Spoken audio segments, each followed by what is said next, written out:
Dans le domaine de l'archéologie, chaque objet est unique. En effet, ils peuvent porter en eux les indices de leur vie révolue, mais aussi les stigmates des millénaires passés dans le sol, jusqu'aux coups de truelle libérateurs. Le moulage permet de préserver l'objet original tout en exploitant ses clones à des fins scientifiques ou pédagogiques. A l'inverse, on peut aussi créer une réplique d'un objet qui est destiné à être détruit dans le cadre d'une étude spécifique. Il est aujourd'hui possible de reproduire des objets numériquement grâce à l'utilisation d'un scanner 3D. En complément, une imprimante 3D permettra de produire des copies.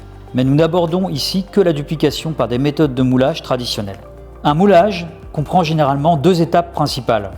La première consiste à réaliser un moule, une empreinte négative de l'objet.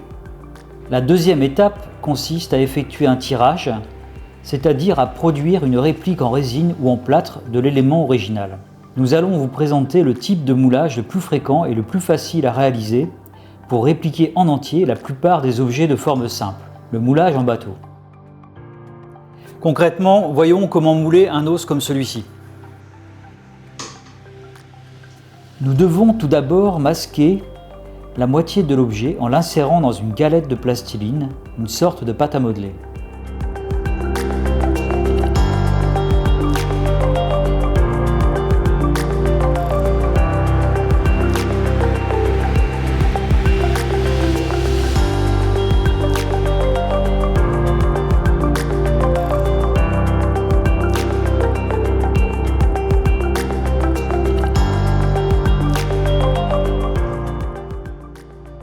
Ensuite, nous réalisons autour de l'objet des empreintes circulaires qui constitueront ce que nous appelons le système de centrage.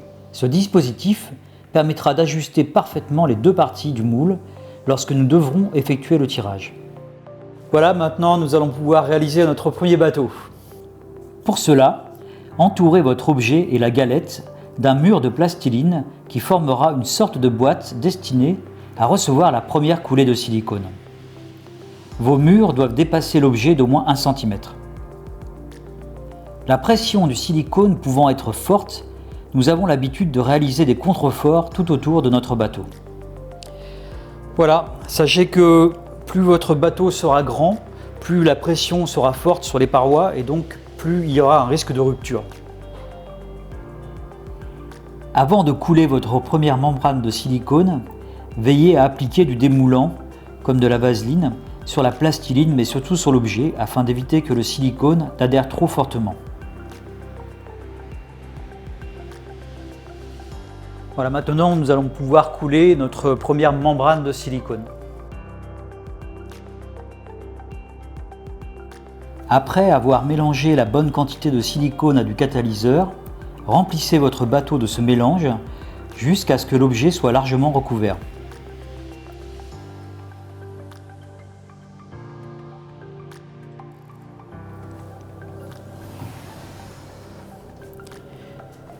« 20 heures plus tard, notre silicone forme désormais un bloc solide et souple à la fois.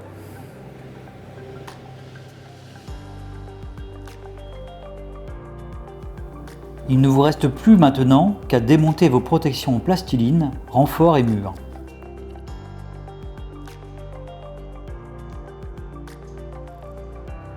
Avant de retourner l'ensemble et de retirer la galette de plastiline, libérant ainsi la partie masquée de l'objet.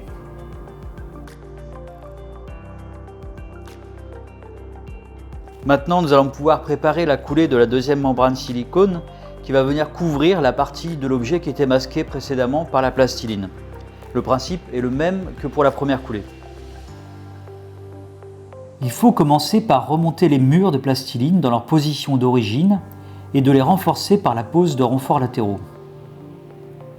Appliquez à nouveau du démoulant sur l'objet, sur la plastiline et sur le silicone de la première coulée. Puis, remplissez ce second bateau d'un mélange de silicone et de catalyseur.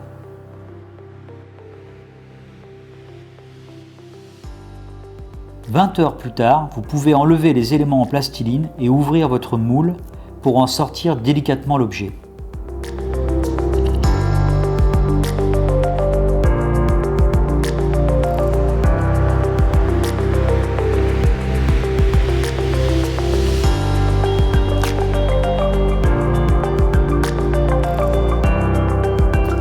Désormais, nous avons deux membranes silicone creusées en leur milieu.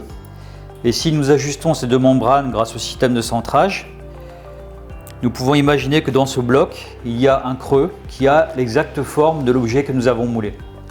Maintenant, pour reproduire un objet, une réplique, il suffit de remplir ces deux demi-moules de résine et ensuite de les ajuster l'un contre l'autre. On mélange la quantité de résine nécessaire avec du catalyseur. Puis, on remplit les creux des deux membranes avec ce mélange. Désormais, nous allons devoir surveiller nos moules afin de les ajuster l'un à l'autre au moment opportun, c'est-à-dire quand la résine est encore assez liquide pour que les deux parties s'ajustent et également assez visqueuse pour que la résine ne s'écoule pas en dehors. Le moment venu, placez les deux membranes l'une contre l'autre. À ce moment-là, vous devriez comprendre l'intérêt du système de centrage. Après 30 minutes, vous pouvez ouvrir votre moule et sortir la réplique. Désormais, vous possédez une copie de votre objet original et si vous vous sentez l'âme d'un faussaire, vous pouvez aussi le teinter de manière à ce qu'il ressemble encore plus à son modèle.